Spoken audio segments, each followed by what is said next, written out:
ജീവിതത്തിൽ 4 പാടിൽ നിന്നും പ്രതിസന്ധികൾ നിങ്ങളെ വേട്ടയാടുമ്പോൾ എന്ത് ചെയ്യണമെന്നറിയാതെ ആകെ അങ്കാലപ്പെടുന്ന ഒരവസ്ഥയിലാണോ നിങ്ങൾ?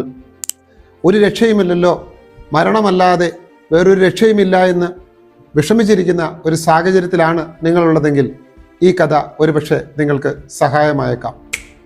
ഒരു മാൻപേട മേഞ്ഞു നടക്കുമ്പോഴാണ് പുലി അതിനെ ആക്രമിച്ചത്. മാൻ സർവശക്തിയും എടുത്ത് കുതിച്ചു പാഞ്ഞു. പുറകെ പുലിയും. ഏറെ ദൂരം ഓടിയപ്പോഴാണ് ഒരു പുഴയിൽ അത് ചെന്നു. ആ പുഴയിൽ അത് ചെന്ന് ഒരു കല്ലിന്മേൽ കയറി നിന്നപ്പോൾ തൊട്ടപ്പുറത്ത് പുലി. അല്പം ആശ്വസിക്കാമെന്ന് കരുതി അത് നോക്കുമ്പോൾ കാണാം തന്നെ എയ്യാനായി വില്ല് കുലച്ച് നിൽക്കുന്ന ഒരു വേടൻ അങ്ങേ തലയ്ക്കൽ.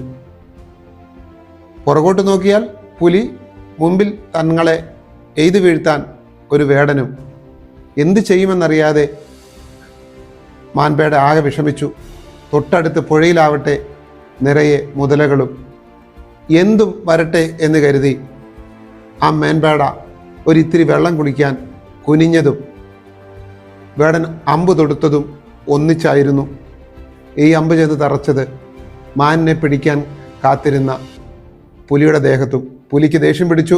മുറിവ് പറ്റിയ പുലി വേടനെ ഓടിച്ചു. ഈ തക്കം നോക്കി മാൻപേട ഓടി രക്ഷപ്പെട്ടു.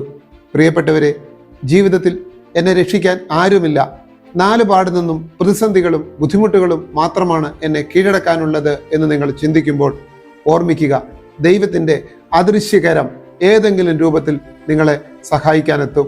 അത് ആരുടെയും ഔദാര്യമല്ല, ഈ പ്രപഞ്ചത്തിൻ്റെ നിയമമാണ്.